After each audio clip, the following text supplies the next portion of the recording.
Magpapatuloy ang ating kwento sa pagpapatuloy ng ating bida na tulungan ng dam-idepensa sa Jiwo Academy, Dormitory 9 o'clock position. Sa lakas ni Yun Siang, at battle formation ng instructor kasama ang ilang estudyante, ay unti-unti nang nauubos ang mga fierce beast species na kanilang kinakalaban. Nagsalita si instructor, sinabi niya na may natitira pang 3 hayop, huwag maging pabaya.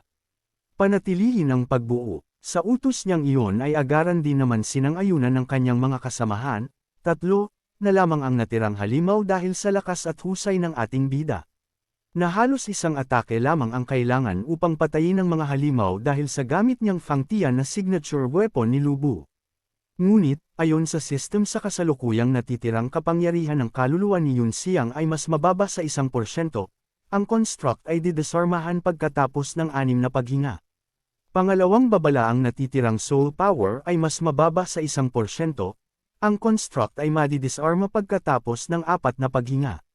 Sa ika-3 huling breath ay may isa pang natitira na halimaw. Sa ilang segundo na natitirang ito ay makikita si Yun Siang na ibato ang Fangtian sa natitirang halimaw. Nang tuluyan ng pakawalan ni Yun Siang ang Fangtian na matagumpay namang tumama sa halimaw. Subalit halos dulo lamang nito ang bumaon sa halimaw, kaya naman agarang tumalon ang ating bida sa kinaroroonan ng Fangtian. Sa huling 2 breath ay nagawa niyang makarating at pamatong ang ating bida sa dulo ng Fangtian, kaya naman tuluyan nang nabiyak ang katawan ng nilalang. Habang nasa ibabaw ang ating bida ng kanyang armas, ayon sa system ay 1 segundo na lamang ang natitira at tuluyan ng makonstruct disarmed. Sa pagkakataon na ito ay nakahinga na ng maayos ang mga bayabas dahil sa napatay na ni Yun Siang ang huling natitirang halimaw. Nasabi naman ng isa na masyadong malakas ang taong iyon. Subalit sa di nila nalalaman na ito na ang huling segundo na makikita nila ang ating bida na nakaalab sa Wiayuan style. Kung nagkataon na meron pang natitirang halimaw ay sila na lamang ang maaring lumaban. Dahil ang ating bida ay may limit sa oras na magagamit niya ang Star General. At nang tuluyan nang maubos ang oras ng ating bida ay dahan-dahan nang nawawala ang Star General. Na ikinagulat ng mga nakakasaksi. Nang mawala na ang Star General ay makikita na lamang ang siyang host nito na si Yun Siang. Sa taas ng binagsakan ni Yun Siang, pagbagsak niya sa lupa ay napatuon ito dahil sa pagod na kanyang naranasan sa pakikipaglaban. Nang makilala naman siya ng isang bayabas ay hindi ito makapaniwala sa kanyang nalaman na ang host ng tumulong sa kanila ay walang iba kundi si Yun Siang, kaya naman tinanong siya ng kasama nito na, "Bakit? Kilala mo ba ang lalaki na iyan?" At sinabi ng bayabas na siya ang sikat na basura sa unang baitang. Si Song Yun Siang, nakilala bilang ang 3 minutong maikling batang lalaki. Natanong naman ni Instructor Wang na Song Yun Siang. At maging si Shangguan ay ganoon din ang naging reaksyon nito. Habang ang lahat ay nagulat sa kanilang nasaksihan, ang ating bida naman ay tila ba halos mawalan na ng lakas. Na di na nagawa pang tumayo sa kanyang binagsakan. Ang kaganapan pala na iyon ay kasalukuyang sinusubaybayan ng headquarters na pinamumunuan ni Shi Jing, ang acting dean. Na ikinagulat ni Shi Jing dahil nakilala niya kaagad ang ating bida. Maging si Satsuki ay gayon din ang naging reaksyon nito na sabay pa nila na nasambit ang pangalang Song Yun Siang. Nasabi naman ng dean na si Song Yun Siang ang nagligtas sa kanila. Ayon naman kay Satsuki, "Dean, lahat ng mga hayop sa direksyon ng 8 o'clock ay napatay na." Kabilang sa mga ito, ang Weiyuan style stand-alone na may halberd ay pumatay ng 23 at tumulong sa grupo sa pagpatay sa 9 na hayop. Dahil nagawang pumatay ng 23 hayop, si Yun Siang ay labis pa rin naguguluhan ng dean. Ayon sa kanyang nalalaman itong batang ito, hindi ba siya iyong may broken soul? Song Yun Siang, may itinatago ka bang malalim na lihim? At itong Fangtian painting halberd, hindi kaya si Lubo na lumitaw ngayon ay ang batang ito rin? Paano ito posible? Maya-maya pa naalala ng dean ang tungkol kay Star General Zui Si.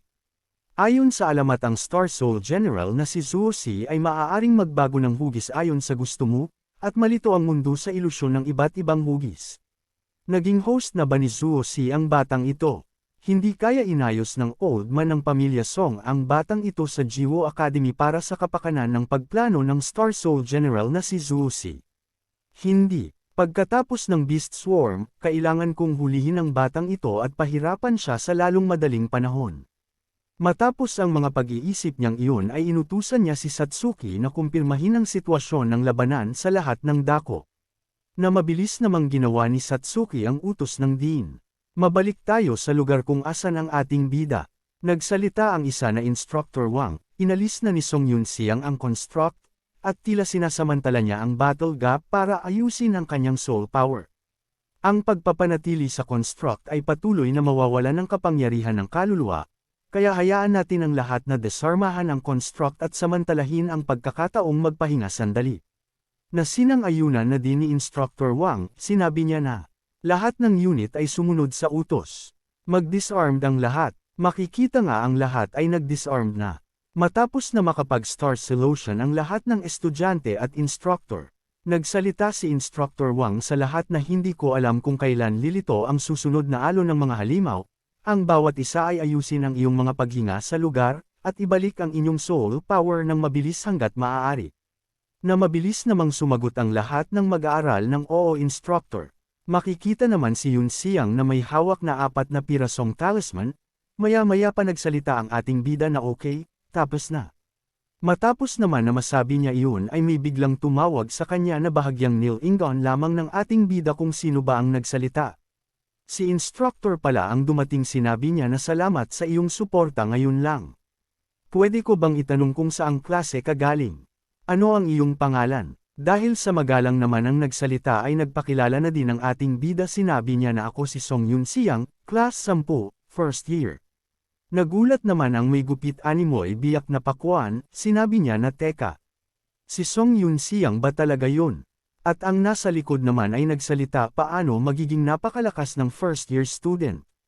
Habang ang nasa harap na bayabas ay hindi niya matanggap na talagang si Yun-siang ang taong malakas. Maya-maya pa ay makikitang nasa likuran si Shangguan ni Yun-siang.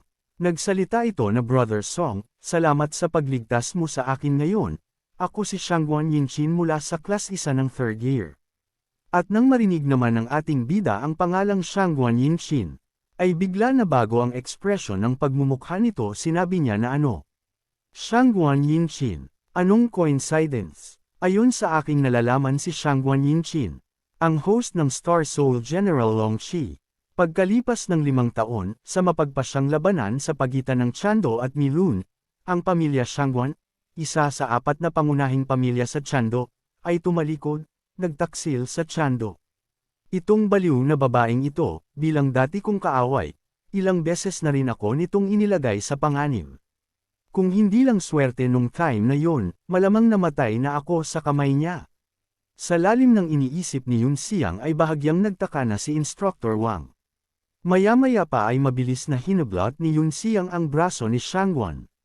Nagulat man ito subalit di na pumalag pa, nang nakita ng mga bayabas ang ginawa ng ating bida ay tila ba na high blood ang mga ito, sinabi ng isa na. Hinawakan talaga ng batang iyon ang kamay ni Senior Sister Shangguan.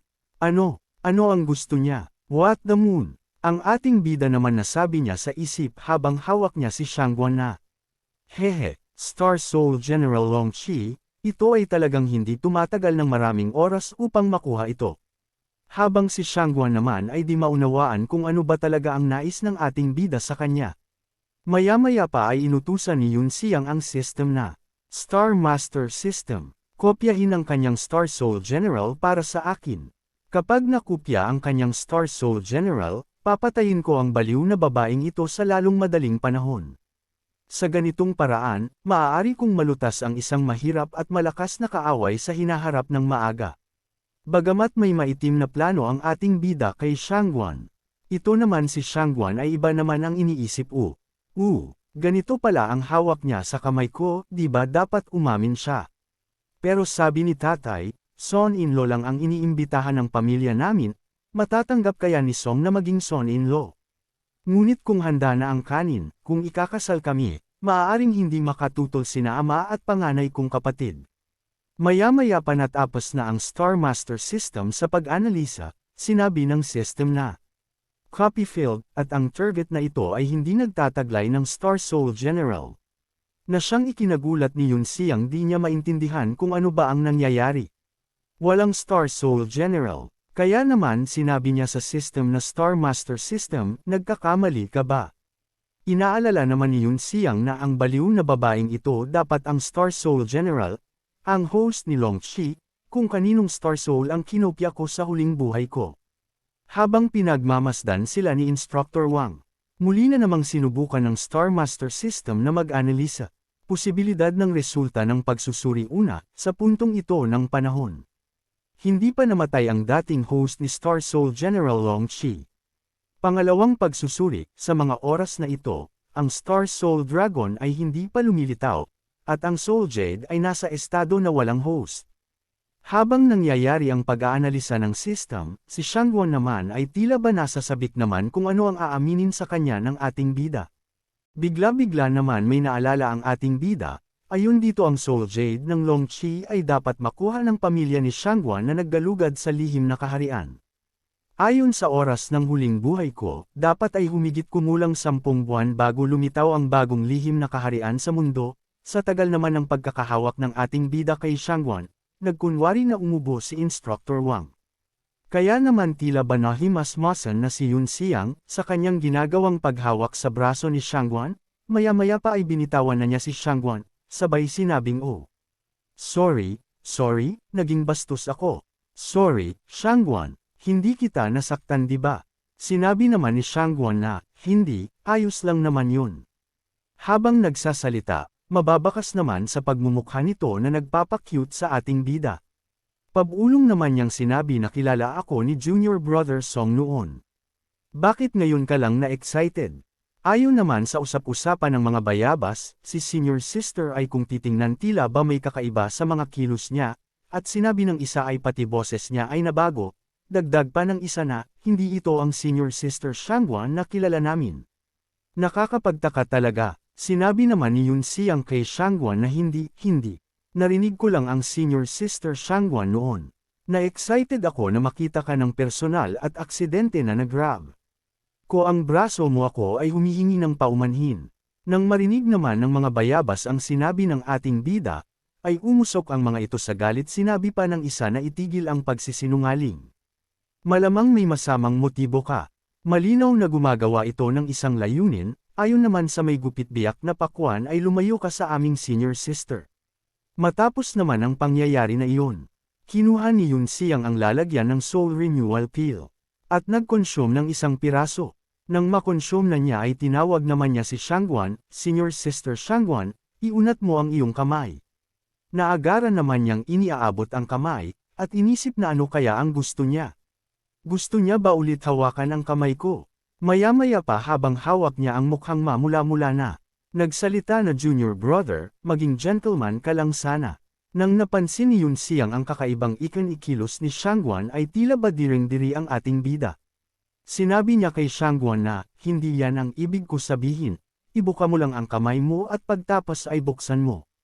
Na siyang ang ginawa ni Shangguan habang nagtataka. At kasunod ay makikitang binigyan ni Yun Xiang ng isang renewal pill si Shangguan. At nang matanggap na niya ang renewal pill ay nanahimik ito ng sandali habang pinagmamasdan ang nasa kamay nito. Habang tahimik na pinagmamasdan ni Shangguan ang pill ay tinakpan na ni Yun Xiang ang lalagyan ng pill para itago na itong muli. At nang napansin naman ni Instructor ang bagay na ibinigay ng ating bida kay Shangguan ay titig na titig itong pinagmamasdan ang pill na hawak ng ating bida. Dahil sa di na niya matiis ang kanyang nakikita ay nilapitan na niya si Shangguan. Kapansin-pansin naman na lubos itong di makapaniwala sa kanyang nakikita na isang renewal pill. Pasigaw niyang sinabi na may gulay. Soul recovery pill talaga ito. At dagdag pa niya na ang halaga ng isang piraso ng pill na ito ay 10 buwan ko ng sahod. Habang tululaway itong pinagmamasdan ng renewal pill na ibinigay ng ating bida kay Shangguan. At halos makiusap na naibigay na lamang sa kanya ang pill.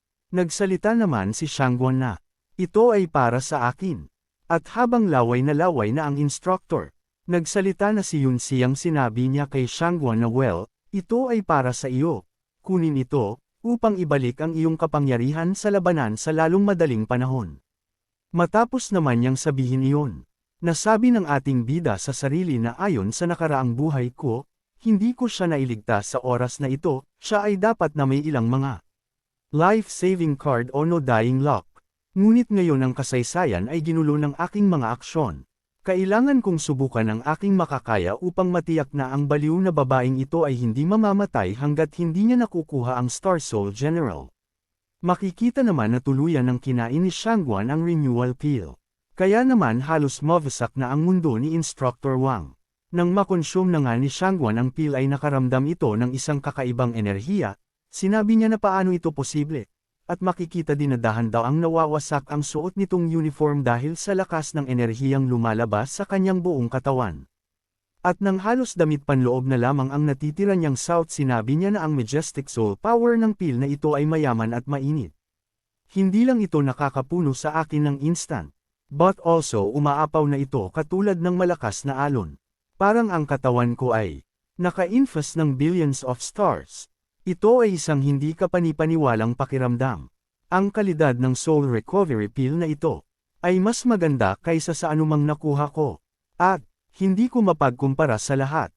Habang manghang-mangha pa din si Shangguan sa kanyang natuklasang tunay na benefits ng soul renewal pill. Si instructor naman ay tinanong si Yun Xiang na ito ba ay exaggerated. Well, mag-aaral na Song Yun Xiang. Kita mo. Ang tagapagturo na ito at iba pang mga mag-aaral ay nakipaglaban din sa loob ng mahabang panahon at ang kanilang kapangyarihan ng kaluluwa ay halos maubos. Hindi ko alam kung mayroon kang anumang labis na mga table task sa pagbawi ng kaluluwa na maaari mong ibahagi sa lahat. Sa haba ng kanyang sinabing iyon, sumagot si Yun Xiang na paumanhin, Instructor, wala na akong natitira pa, bagamat sinabi na ni Yun Xiang na wala nang natitira. Muli na namang humirit si Instructor, sinabi niya kay Yun Xiang na, kaya, pwede bang mag-iwan ka ng 2 table task sa tagapagturo na ito para sa emergency lang ba? Hindi ba tama? Ngunit si Yun Xiang ay iniiwas ang kanyang balikat para iwasan maisahan ng instructor na gutom sa renewal pills.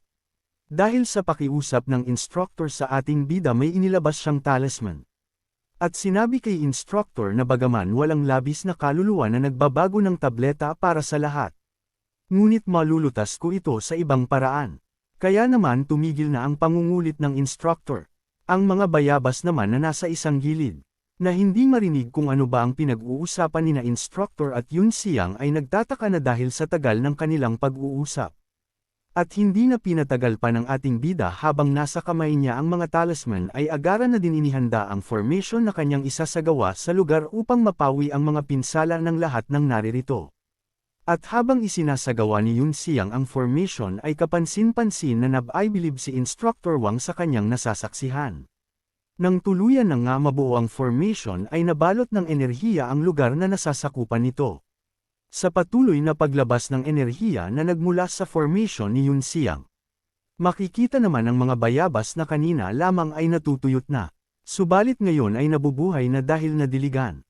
Sinabi ng isa na ang bilis ng pagbawi ng kapangyarihan ng kaluluwa, nadagdagan ng 2 o 3 beses, hindi, 5 beses pala, ayon naman sa isa ako din. 5 beses din nadagdagan ang soul power at breathing speed ko.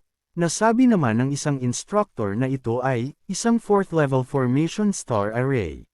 Dagdag pa niya na ngunit ang pangkalahatang star array ay maaari lamang dagdagan ang pagbawi ng kapangyarihan ng kaluluwa ng 2 hanggang 3 beses, at ito ang unang pagkakataon na nakakita ako ng 5 beses. Wow, grabe!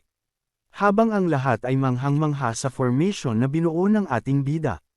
Nagsalita si Yun Xiang na, mag-adjust muna kayo ng hininga dito, at pupunta ako sa martial arts field para makita ang nangyayari doon.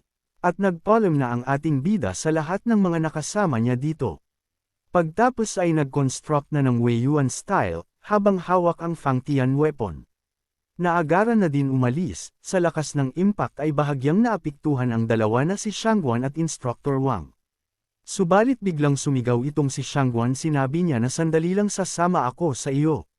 Ngunit hindi na ito narinig pa ni Yun Xiang.